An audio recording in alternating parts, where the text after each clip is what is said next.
apa kabar? Wilujeng wayah kieu.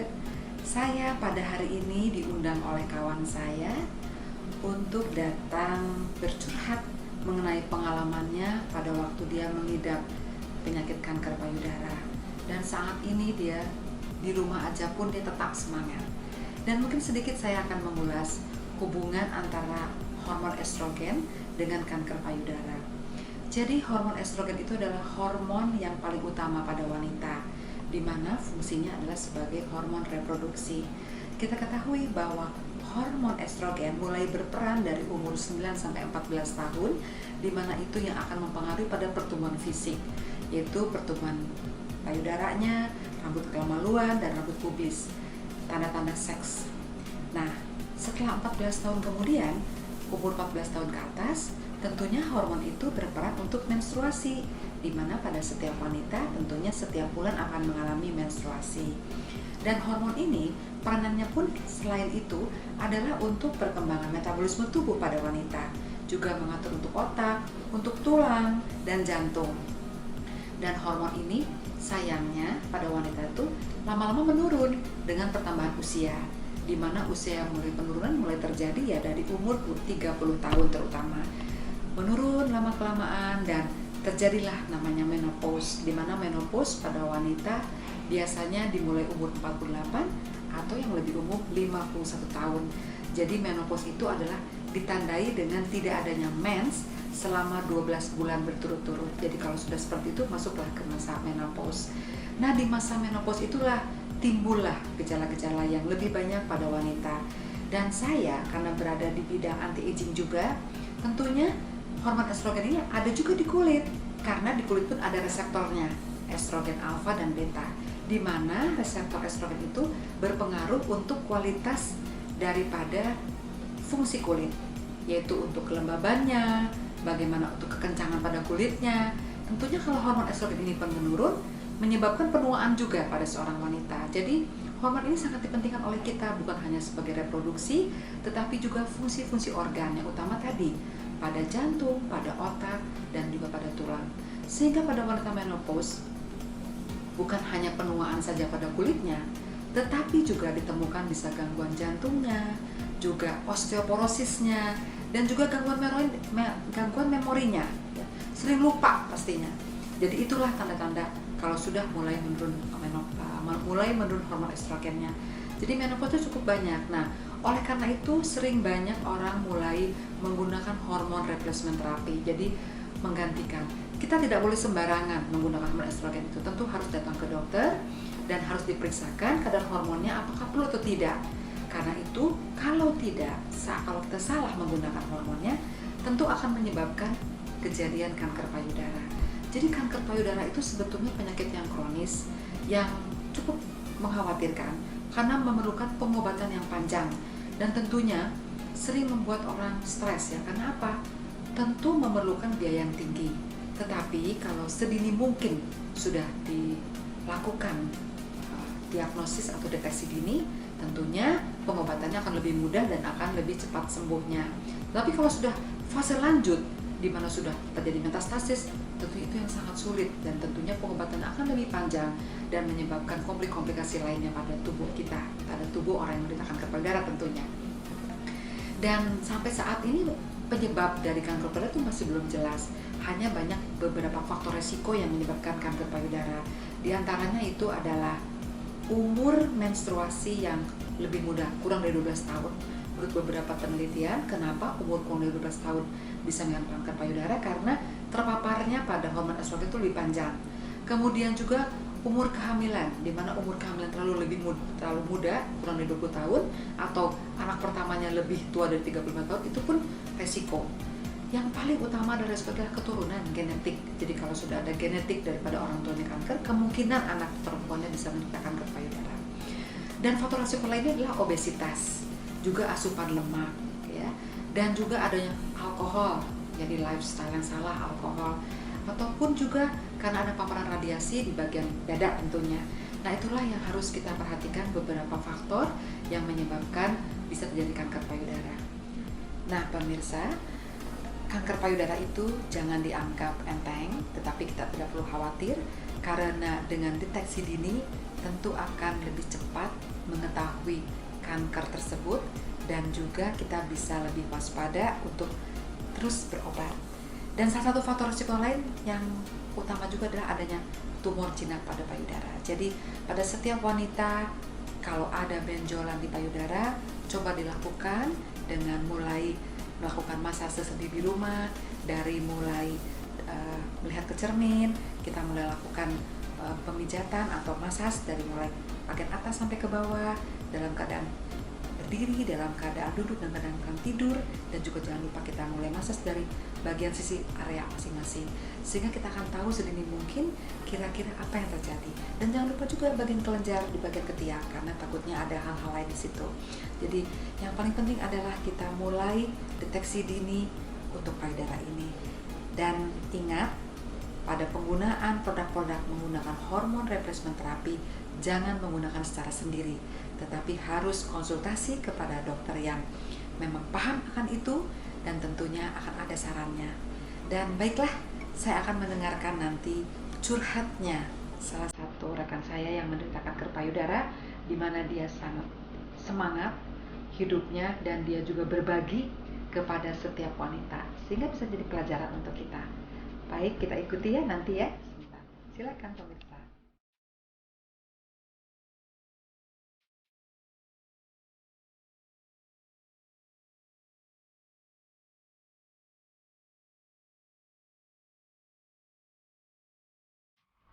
Hai pemirsa, saya sekarang sudah bersama dengan Ibu Ani yang akan curhat tentang dulu kena kanker payudara, tapi sekarang udah sehat lagi. Mungkin kita dengarkan ya curhatnya dari Ibu Ani. Dengarkan dan tontonlah sampai habis. Silakan Bu Ani. Assalamualaikum warahmatullahi wabarakatuh. Perkenalkan, nama saya Ani. Saya adalah survivor kanker payudara. Pada kesempatan kali ini saya mau cerita.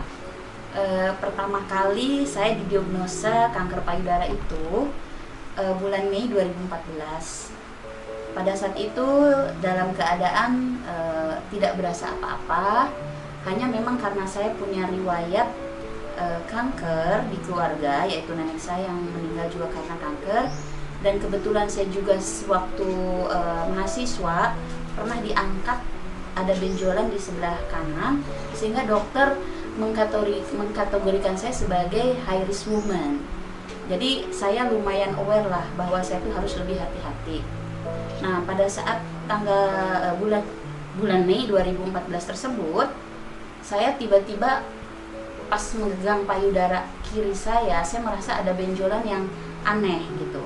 Biasanya benjolan itu memang suka ada gitu ya, tapi yang ini agak berbeda karena benjolannya itu tidak bergerak dan keras. Nah, saya langsung menghubungi dokter kanker yang kebetulan kenal baik, Dokter Nurwati ya. Dan mungkin karena dokter pengalaman, dia langsung bilang, "Ani, segera mamografi dan USG."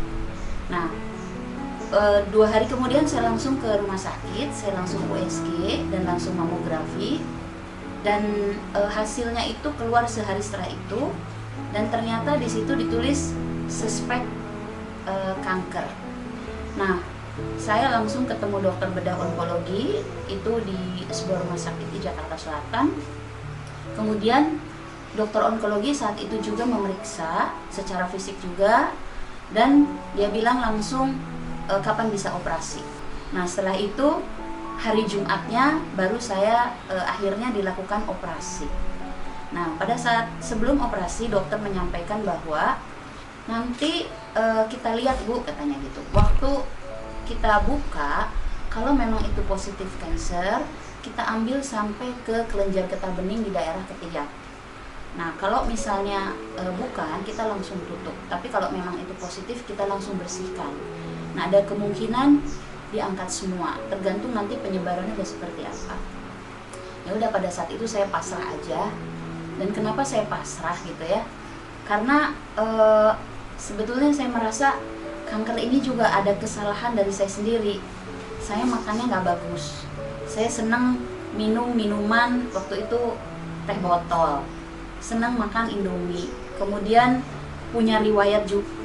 Kemudian saya dioperasi. Setelah operasi begitu sadar, Anak saya tertua Devara yang menunggu, karena kebetulan pada tahun 2014 tersebut suami saya sudah meninggal, sehingga yang menjaga saya anak-anak.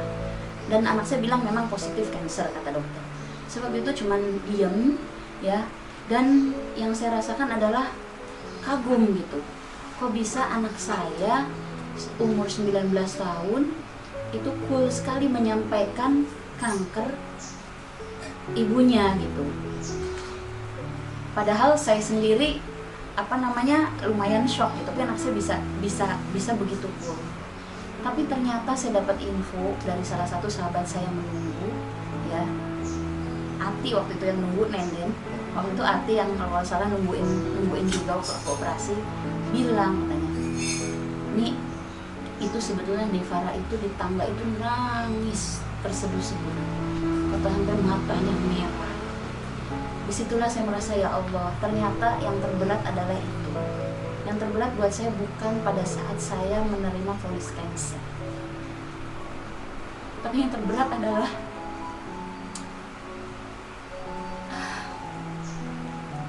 apa yang bakal terjadi dengan anak saya. Itu yang terberat buat saya pada saat itu. Akhirnya seminggu setelah itu keluarlah yang namanya PA ya, patologinya, dan disampaikan di situ bahwa saya stadiumnya 2B, kemudian IR/PR positif, jadi estrogennya positif, dok, kemudian progesteron positif, dan HER2-nya juga positif. Nah, dengan PA seperti itu, saya diskus lagi sama dokter, dan dokter sudah menyampaikan protokolnya, nanti treatmentnya bakal seperti apa. Ternyata dengan kondisi seperti itu saya harus melakukan hampir semua treatment.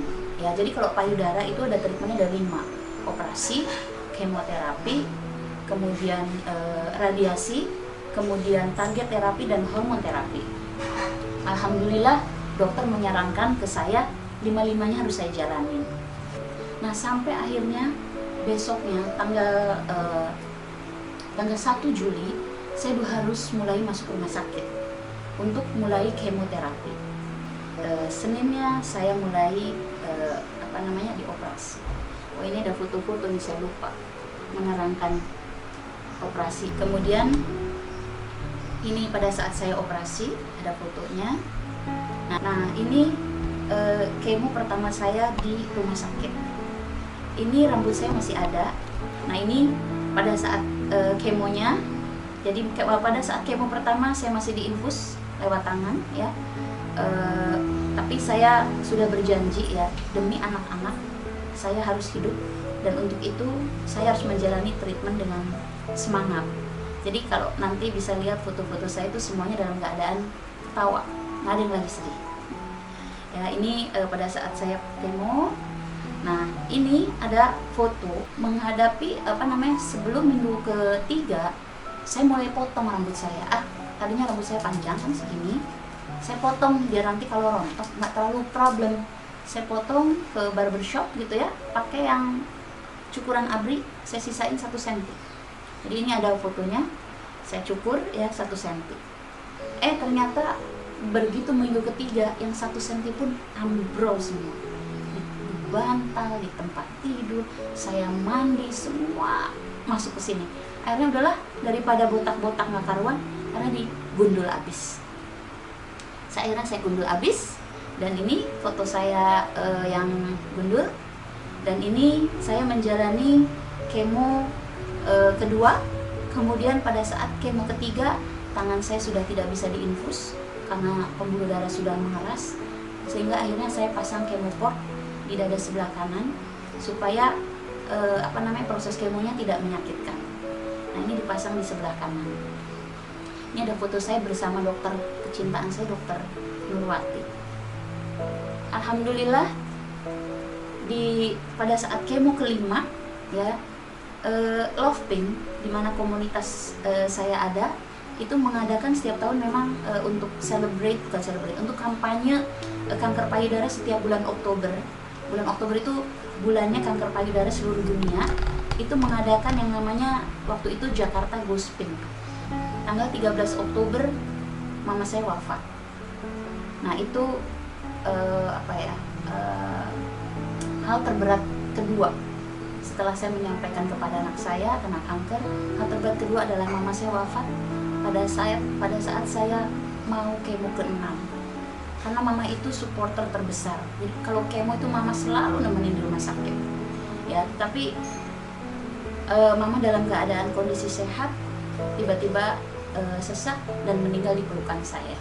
Akhirnya saya menjalani kemo ke-6, dan kemo ke-6 adalah kemo berat yang terakhir gitu.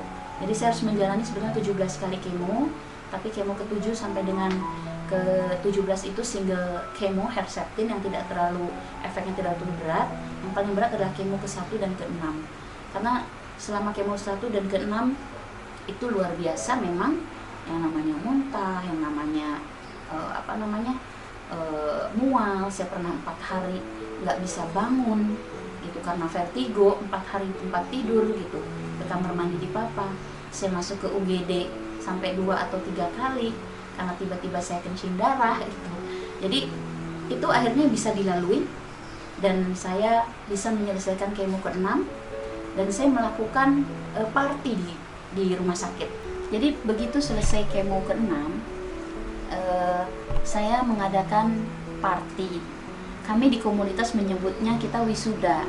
Jadi kalau selesai kemo yang ini, kita sebutnya wisuda S1, sarjana 1 S1 ya. Nah, waktu party itu ya teman-teman pada datang, kemudian saya foto-foto sama dokter dan lain-lain ya.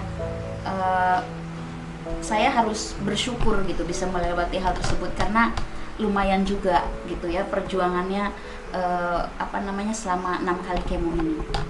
Nah, tapi ternyata perjuangan kan belum selesai. Setelah kemo, saya harus menjalani yang namanya radiasi bersamaan dengan single kemo Herceptin. Nah, saya radiasi itu selama 30 kali. Setiap hari dari Senin sampai Jumat. Nggak lama sebetulnya prosesnya, hanya paling kurang dari 5 menit ya, dan tidak menyakitkan ya. Cuman memang nunggunya lama karena harus ngantri, dan efeknya baru terasa setelah hari ke-25 gitu ya. Mulai memerah kulitnya, mulai agak kalau kita tidak merawat diri bisa lecet gitu. Seperti saya yang kurang merawat karena saya agak bandel memang, kalau habis radiasi suka jalan-jalan ke tempat yang agak panas, berkeringat, sehingga luka gitu. Bekas radiasinya di bagian ketiak luka ya. Tapi tidak semua orang mengalami hal tersebut. Jadi kalau memang bisa jaga diri sebetulnya nggak akan terjadi.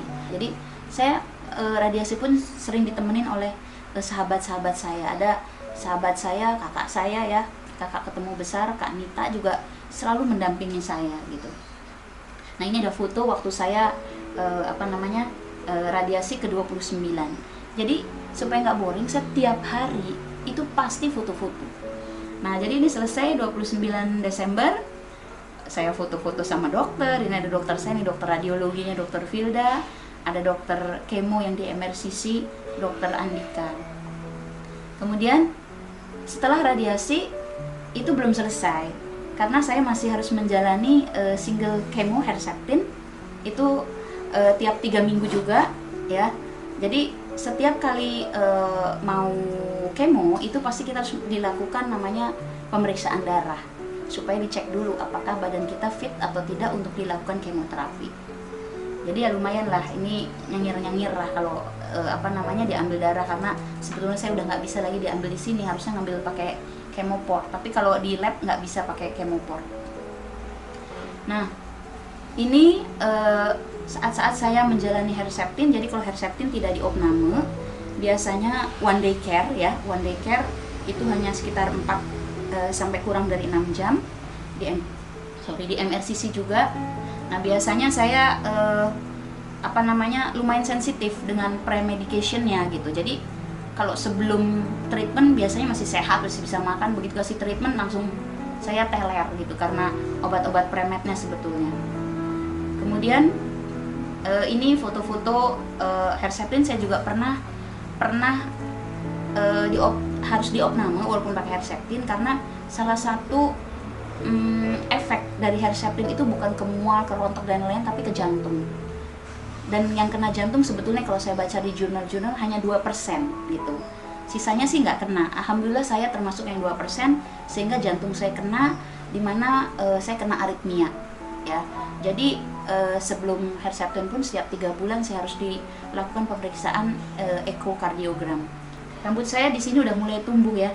Jadi setelah kemo ke-6 selesai itu rambutnya udah mulai tumbuh. Kemudian yang mau saya ceritakan adalah bahwa selama saya treatment, saya harus menunjukkan ke anak saya bahwa mama itu nggak apa-apa loh, oke loh. Jadi saya tetap melakukan aktivitas-aktivitas untuk mensupport anak saya, misalnya ngambil raport ke sekolah, melihat mereka panggung gembira. Jadi saya ngambil raport ini ke sekolah pakai kursi roda. Nah, kemudian saya juga punya sahabat-sahabat di kantor bank dulu ya. Ini ngadain ulang tahun, itu bulan Maret 2015 ya.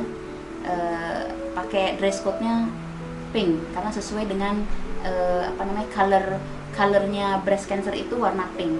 Ini teman-teman ngadain ulang tahun saya di rumah teman saya gitu, ulang tahun ke 50 nih kalau nggak salah. Nah, akhirnya ini journey saya, akhirnya saya bisa menyelesaikan treatment ya, 4 treatment. Saya bisa menyelesaikan 17 kali kemo dan bisa diselesaikan terakhir itu bulan Juni 2015. Alhamdulillah, seperti biasa bikin pesta. Nah, apalagi ini karena ini wisuda S3 itu lebih heboh daripada yang pertama. Jadi saya bikin seperti pesta ulang tahun ya. Saya bikin cupcake, kemudian ruangan rumah sakit dihias-hias pakai balon, pakai tulisan fighter. Kemudian setiap orang yang datang nengok, kemudian saya kasih cupcake yang gambarnya pita pink. Nah, pita pink seperti ini. Pita pink itu lambangnya breast cancer ya. Nah, ini di sini ada teman-teman dari Love Pink, dan ini adalah foundernya Love Pink ya. Ini Mbak Muti, ini foundernya Love Pink. Kemudian ini Mbak Tace atau Mbak Samantha Barbara ya, ibunya Chelsea Islan, artis cantik terkenal ini. Ini ketua Love Pink sampai sekarang. Dan ini Mbak Tuti, ini survivor breast cancer di Love Pink yang paling lama survive, sudah 15 tahun lebih nih. Jadi juara banget ya, untuk memotivasi bahwa yang namanya breast cancer tuh survivor rate-nya tinggi loh gitu ya. Nah, ini cupcake-nya ya. Ini perawat, kalau kita kemo itu memang perawatnya pakai baju astronot. Kalau sekarang kayak baju pakai Covid lah. Kayak sekarang pakai APD ya, pakai APD ya. Nah, salah satu kegiatan setelah selesai treatment, saya adalah salah satunya memberikan semangat, mendampingin teman-teman yang juga terkena breast cancer. Nah, ini salah satu sahabat saya ya, dia sempat nengok ke saya waktu saya kemo, dan ternyata beberapa bulan kemudian sahabat saya ini juga didiagnosa breast cancer juga gitu. Jadi saya dampingin juga, kita sama-sama. Saya juga waktu itu masih rambutnya belum banyak, dan teman saya ini gundul, kita foto-foto bareng. Nah, ini yang mau saya ceritakan ya, untuk seorang penyintas kanker, yang namanya support itu luar biasa pentingnya ya, baik dari keluarga, dari sahabat, dan termasuk dari komunitas.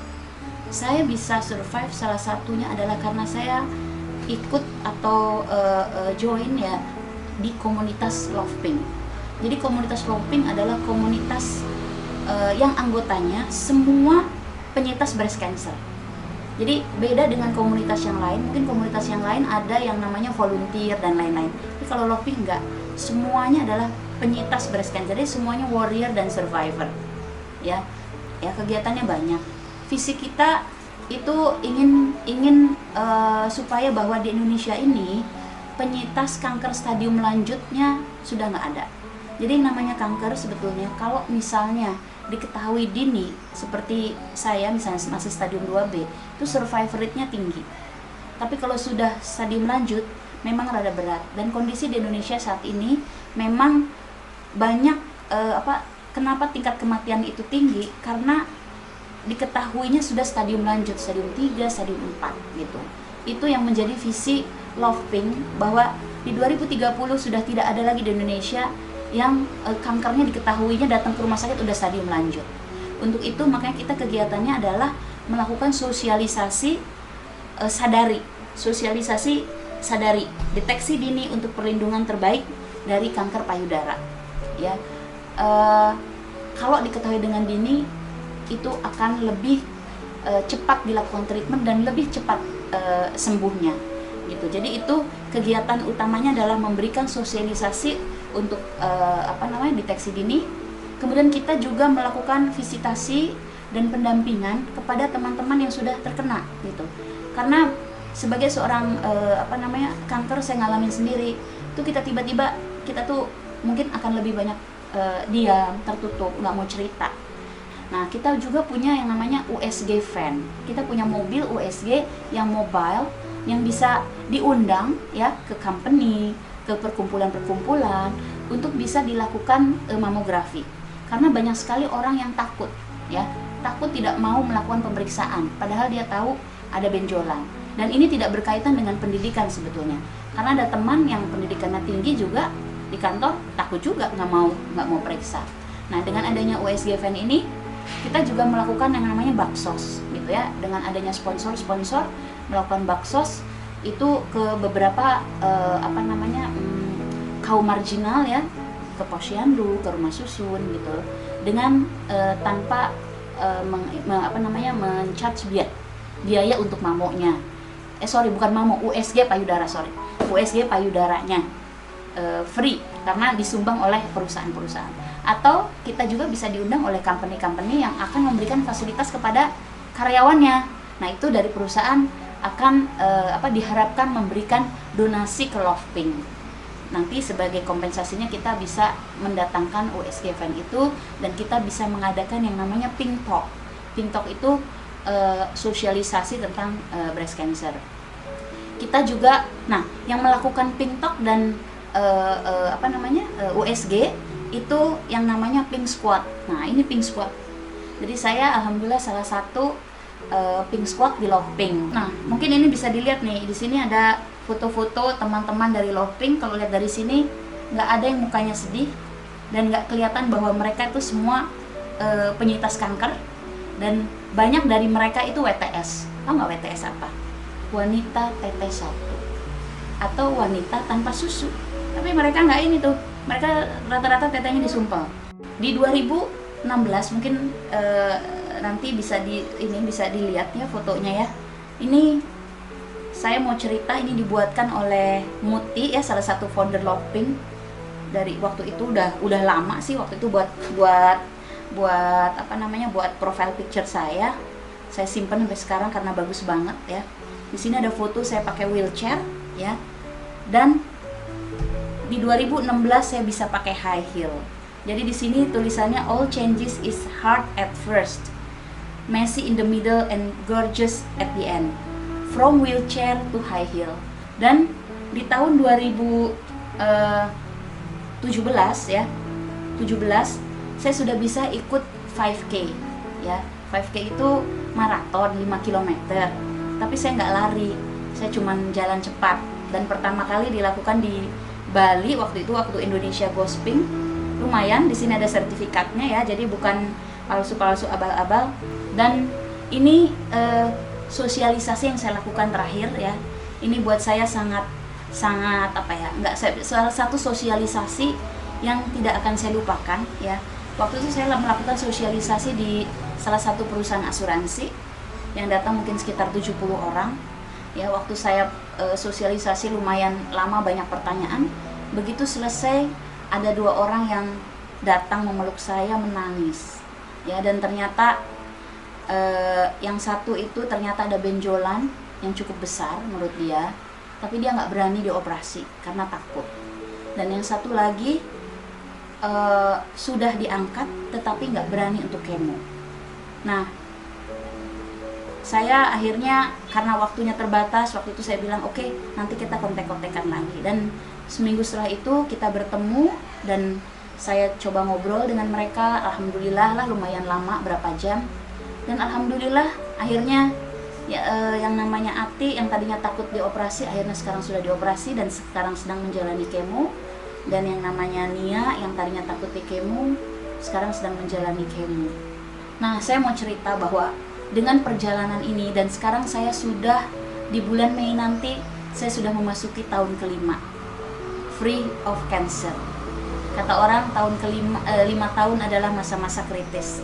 Mudah-mudahan saya masih bisa dikasih waktu lagi sama Allah untuk terus mendampingi anak saya dan keluarga saya. Buat saya, kalau kita lihat dalam sebuah buku, buat saya cancer itu bukan sesuatu yang membuat dunia kiamat, bukan. Cancer adalah hanya satu chapter dalam kehidupan saya, hanya satu chapter. Banyak chapter dalam kehidupan saya, gitu ya. Bukan dari seluruh kehidupan saya. Justru dengan adanya cancer, saya banyak mendapatkan anugerah dari Allah. Saya bisa banyak mendapatkan lebih banyak teman, bisa silaturahmi, kemudian juga saya bisa bermanfaat sama orang lain. Dan buat saya sendiri yang saya rasakan adalah saya bisa lebih dekat sama Allah, ya. Dan saya bisa saya mudah-mudahan bisa mempersiapkan dengan adanya cancer ini, saya sudah disentil sama Allah supaya saya bisa lebih siap untuk menyiapkan bekal untuk pulang, ya. Dan alhamdulillah gitu ya, chapter saya masih berlanjut. Dan kemarin saya baru menjalani chapter yang terbaru dari hidup saya. Setelah saya 7 tahun ditinggal suami saya, di bulan Maret kemarin akhirnya saya menikah lagi.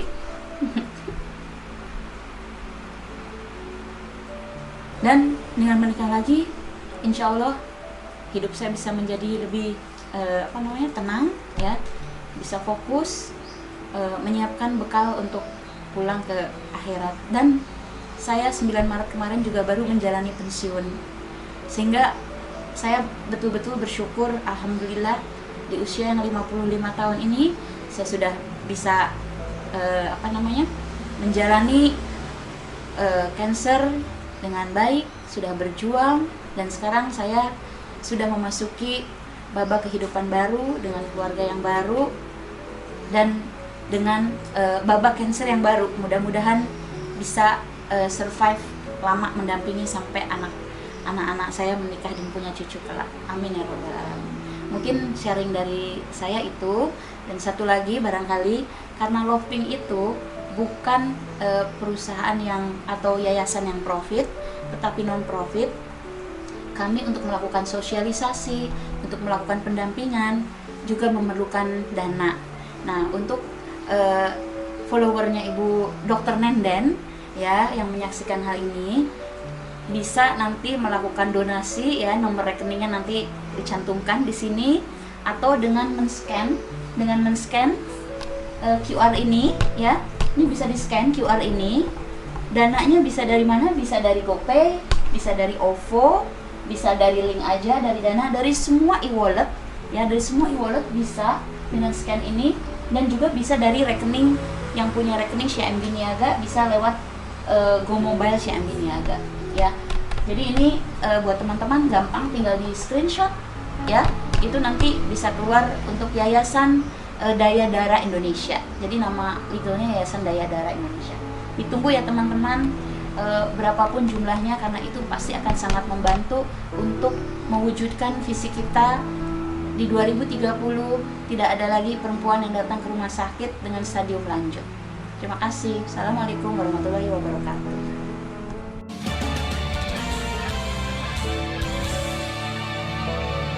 Ini pesan aja ya buat pemirsanya Dr. Nenden. Jadi yang pertama itu kita harus melakukan yang namanya sadari. Nah, bagaimana melakukan sadari? Itu di Lovepink ada, ya, cara-caranya, ya. Kemudian dan itu sadari itu dilakukan hanya sebulan sekali, ya. dan murah tanpa biaya ya. Kemudian yang kedua, apabila diketemukan benjolan dari sadari tersebut, segera datang ke dokter ya. Kemudian kalau memang memiliki dana ya, diusahakan agar setiap tahun atau setiap 2 tahun sekali itu dilakukan USG payudara ya, dan mamografi untuk yang usia di atas 35 atau 40 tahun. Nah, apabila ternyata dari hasil USG mamografi kemudian menurut dokter ada suspek payudara, kanker payudara, segera datang ke dokter bedah gitu ya. Diskusikan apa yang harus dilakukan, bedah onkologi, apa yang harus dilakukan dengan benjolan tersebut. Ada yang memang harus dioperasi dulu, ada yang memang harus di kemo dulu. Nah, jangan pernah datang ke alternatif. Dari pengalaman kami di komunitas ya, orang yang sudah ada benjolan kemudian datang ke alternatif, itu lebih banyak yang memang malah memburuk gitu ya. Mungkin alternatif ada beberapa yang cocok, tetapi secara statistik kan nggak ketahuan berapa yang sukses, berapa yang tidak. Tapi kalau treatment medis itu sudah jelas, statistiknya ada ya. Jadi berapa survivor rate-nya kalau stadium sekian-sekian itu ada. Jadi jangan pernah datang ke alternatif, diusahakan sebaiknya datang ke dokter. Nah, apabila memang dokter menyarankan harus dioperasi, harus di kemo dan lain-lain, dijalankan saja. Insya Allah treatment tersebut hanya ya memang berat sih ya, tapi kalau kita lalui dengan semangat, dengan motivasi yang tinggi, kemudian mendapatkan support dari sahabat, dari keluarga, dari saudara, dan dari komunitas, itu insya Allah bisa dilalui dengan baik ya. Selanjutnya adalah, yang terakhir adalah kita bersabar dan bersyukur. Itu yang harus kita selalu pegang, supaya pada saat kita menerima ujian dari Allah ini, anugerah dari Allah ini, kita bisa tetap bersyukur. Barangkali itu aja pesan-pesan dari saya ya. Dan